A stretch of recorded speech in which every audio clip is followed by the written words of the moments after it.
ایک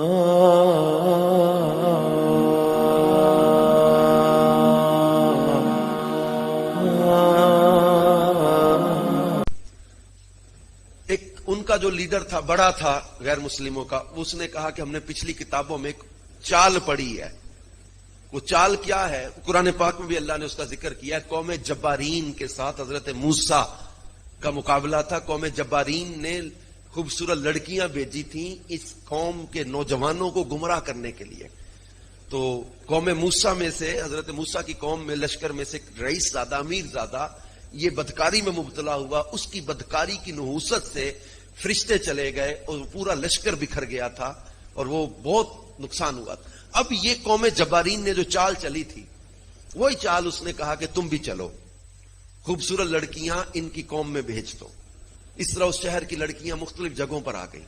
مسلمان جب شہر میں داخل ہوئے نا فتح کرتے ہوئے، سپہ سالار ایک صحابی رسول تھے. انہوں نے آواز دیا، رسول اللہ کے غلاموں اپنی نظر کی حفاظت کرنا. آواز دی.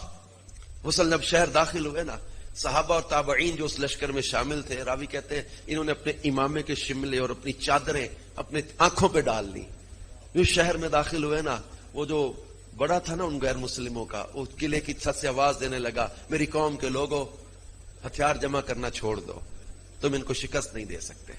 انہوں نے کہا تو امتداد سے ڈر گیا کہ تعداد میں بھی تم سے زیادہ نہیں ہے، ہتھیاروں سے ڈر گیا کہ ہتھیار بھی ان کے پاس زیادہ نہیں ہے. کیوں ڈر گیا؟ اس نے کہا ہم نے پچھلی کتابوں میں پڑھا تھا جس قوم کی حیا باقی ہوتی ہے اس قوم کی غیرت کو کبھی کوئی شکست نہیں دے سکتا. جس قوم کی حیا باقی ہے انہیں کوئی قوم شکست نہیں دے سکتی.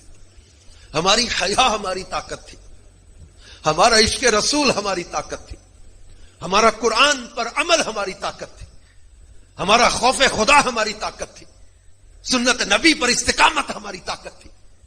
ہم نے اپنی طاقت، اپنی قوت، اپنی جو ہے وہ ہیبت کو کھو دیا. اور آج اقوام عالم میں ہمارا حال کیا ہو گیا؟ اے میرے پیارے اسلامی بھائی، بنیادی چیز گھر سے لے کر آپ کو آفس تک، گھر سے لے کر آپ کو کسی بھی ادارے تک، جہاں تک آپ پہنچو، ہر جگہ اللہ اور اس کے رسول کی محبت کو لے کے چلنا ہے. گھر، ماں باپ، بہن بھائی، ہمسائے، رشتہ دار، ان کے حقوق کا خیال رکھیں. ایک نرم دل، رحم دل، ایک مسلمان اچھا عشق رسول بن کے زندگی بسر کرے. عشق رسول جو ہوتا ہے وہ خالی نعرے لگانے والا نہیں، وہ عملی طور پر نبی کریم کی سیرت کو اپنانے والا غلام ہوتا ہے. خالی نعرے لگانا عشق کا تقاضا نہیں ہے.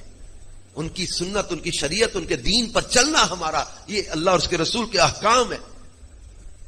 اور کئی ماں باپ نے امیدیں رکھی ہوتی ہیں، اپنے بڑھاپے کا سہارا سوچا ہوتا ہے. آپ نشہ کرنے والے دوستوں میں بیٹھنے لگ جاؤ گے، جوا کھیلنے والے لڑکوں میں بیٹھنے لگ جاؤ گے، نشئی لڑکوں کے ساتھ اٹھنے بیٹھنے لگ جاؤ گے. ماں کا کلیجہ، باپ کا کلیجہ دھک نہیں کرے